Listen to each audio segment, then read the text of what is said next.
Ciao ragazzi, oggi voglio farvi conoscere una realtà a mio avviso veramente emblematica, perché incarna uno spirito imprenditoriale intriso di valori come l'evoluzione, il cambiamento, il progresso, pur restando sempre fedeli però ai valori originari, quelli di partenza. E fin qui potrebbero sembrare riflessioni scontate, quasi banali, frasi fatte, come magari mi avrete sentito dire più di una volta. Ma il bello del mio mestiere è che ogni volta che scopro e racconto una storia presenta degli elementi di unicità. Ogni storia è unica perché è unico anche il contesto in cui nasce e si sviluppa. Dipende poi da chi ci vive in quel contesto saperlo adeguatamente interpretare e quindi ottimizzarlo in funzione dei propri obiettivi. Per esempio, la famiglia Perenzin, qui a San Pietro di Feletto, vicino a Conegliano, quindi provincia di Treviso, è qui pensate dal 1898, almeno dal 1898, e da allora produce formaggio. Quindi è una famiglia che di evoluzione in questo settore sicuramente se ne intende. E l'evoluzione è quel fenomeno tale per cui l'esperienza acquisita negli anni aiuta a stimolare i miglioramenti e a volte anche a inventarsi delle variazioni estremamente sorprendenti, come tra poco scoprirete. Ma andiamo con ordine. Io sono la quarta generazione e i miei figli la quinta generazione, sempre Perenzin. E chi cominciò? Ha cominciato mio bisnonno, che è la prima generazione. Onestamente non abbiamo ricordi precedenti, quindi potrebbe anche non essere la prima generazione la sua, ma per quanto ne sappiamo a livello di documenti questo abbiamo recuperato. Quindi fine 800 la nostra azienda era già operativa e produceva formaggio e burro. Non posso dire che noi stiamo facendo lo stesso formaggio che faceva il mio bisnonno, però stiamo comunque ancora lavorando il latte e producendo formaggio. Il latte, fino a una quarantina d'anni fa, arrivava tutto dalla zona, o sbaglio? Sì, fino a una quarantina d'anni fa questo territorio era ricchissimo di piccole, piccolissime aziende agricole familiari, dove ogni famiglia aveva una, due, tre, quattro vacche e di conseguenza c'era una raccolta diffusa del latte. Adesso i tempi sono cambiati e questo territorio è diventato super famoso grazie al Prosecco, lasciando la produzione del latte a delle zone più vocate verso la montagna. Voi avete fatto la scelta di puntare molto sul latte di capra. È dovuto anche a questo? Allora, la scelta di iniziare a lavorare il latte di capra è dovuta all'incontro che abbiamo avuto nel 1999 con il produttore, il nostro primo conferente di latte di capra, Emilio Bernardi, e la sua azienda agricola è di Villa a Mel, quindi siamo in zona montana, provincia di Belluno. Lui ci ha proposto il suo latte e noi, nonostante al primo momento fossimo un attimino scettici perché in questo territorio si è sempre lavorato latte di vacca, abbiamo accettato la sfida e nel giro di 6 mesi abbiamo preparato una linea di formaggi di capra biologici e abbiamo iniziato a venderli. Probabilmente siamo stati i pionieri in questo territorio, sicuramente, forse anche in Italia, per quanto riguarda il latte di capra biologico prodotto a livello artigianale.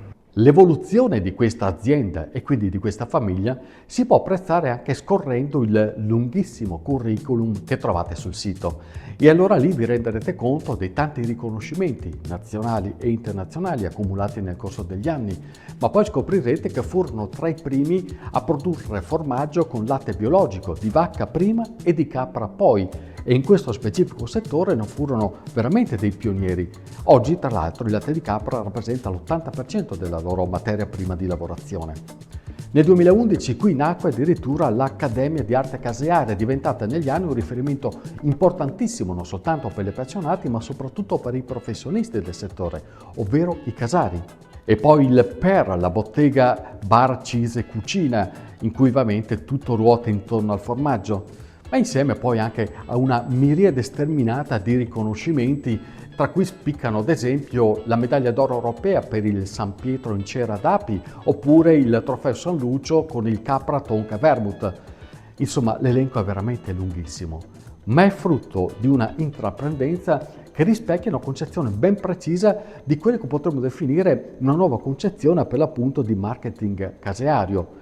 E uno dei tasselli più importanti in questo senso è la creazione di prodotti nuovi, genuini, sempre genuini, ma anche, perché no, divertenti. Questi formaggi fanno parte di una categoria specifica che si chiama formaggi nascosti o sepolti. I formaggi nascosti o sepolti sono quei formaggi che sono nati dall'esigenza di nascondere, e può essere di variegate ragioni il fatto di dover nascondere il formaggio. Ad esempio? Ad esempio si nascondeva nel periodo della mezzadria, si nascondeva parte del formaggio al padrone per mantenere un po' di più cibo per la famiglia. Oppure durante il tempo di guerra, quando i soldati facevano razzie nelle aziende agricole e portavano via tutto il cibo che trovavano. Quindi qualcosa si cercava di salvare nel mosto, nella vinaccia, nelle foglie, nel fieno. Quindi sono tutti posti dove il formaggio sta bene, posti odorosi, per cui magari non si distingue bene l'odore del formaggio, che poi hanno dato luce a sapori e profumi meravigliosi. È vero che c'è anche l'evasione fiscale legata all'affinamento? Anche questo era uno dei fattori, perché secoli fa il formaggio veniva usato anche come tassa, di conseguenza veniva tassato in base al numero di forme che venivano prodotte, quindi se qualche forma scompariva ovviamente calavano anche le tasse, sicuramente così. Infine, il museo. Qui è raccolta la storia della famiglia e della sua arte, e tutto quello che vedete giustifica l'amore dei Perenzin per il loro lavoro.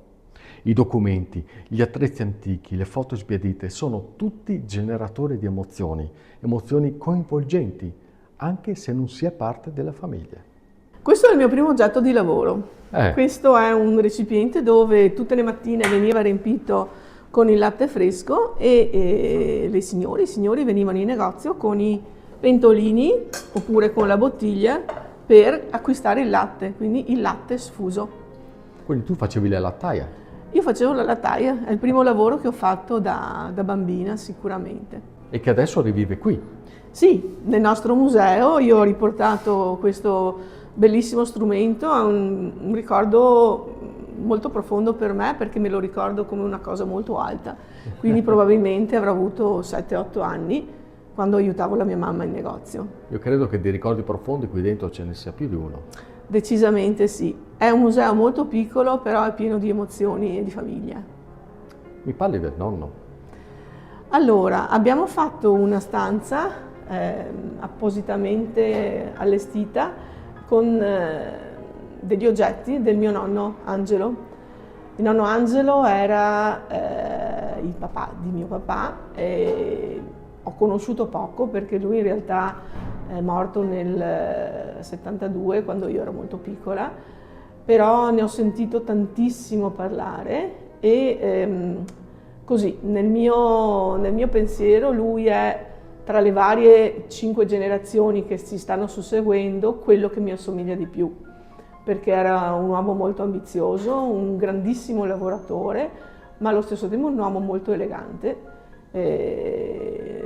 Passava dall'abbigliamento da lavoro, stivali che potevo usare in caseificio o nella stalla, al centro di Conegliano con cappello, borsalino, sciarpa di seta per fare le sue commissioni. Ma quello che mi piaceva di più, che mi è piaciuto di più di lui è proprio la sua ambizione, la sua voglia di fare qualcosa di bello, qualcosa di grande, qualcosa di diverso da quello che c'era prima. E credo che a modo mio anch'io lo sto facendo. Emanuela, dove siamo qui? Vedi queste? Cacciottine? Siamo nel degustarium e adesso qui in questo laboratorio creativo faremo delle cacciottine affinate. Cioè io imparo ad affinarle? Io ti insegno a usare la tua fantasia, non ti insegno ad affinare perché l'affinamento è un'opera di fantasia Quindi qui... e di bravura. E questo è quello che serve? E qui abbiamo il mondo di spezie, di erbe, c'è di tutto di più. E poi c'è la parte, questa è la parte di polvere, certo, secca, e questa è la parte liquida. Quindi uno viene qui e voi li avviate, diciamo, Esatto, a capire. diamo delle informazioni rispetto a quello che noi facciamo Eh. e poi uno può decidere di fare come crede. Quindi adesso se mi metto qua con te, Facciamo la cacciotina affinata che si chiamerà col tuo nome. Ti Wow. daremo la tua cacciotta con il tuo nome, data di produzione, te la porti a casa, te la affini un pochino nel frigorifero di casa e poi la mangi. ragazzi, scusatemi, ho da fare, devo imparare una materia nuova. Guarda, a me colpiva molto il peperoncino e pepe nero, insomma qualcosa di più dolce che mi vedevo La un fava po'. di tonka. La Falla fava qua. di tonka. Eccola qua. Ok, allora io quasi quasi voglio provare a fare questa. Va bene, la fava di tonka noi la utilizziamo con il vermouth, Ah. però non è detto che non si possa fare anche qualche altra soluzione. Sperimentiamo. Proviamo, dai. Quante cose si scoprono. Vedi? Grazie Emanuela, Niente. grazie davvero. Adesso sotto. Ciao ragazzi. Questa allora, fava di tonka. Sì.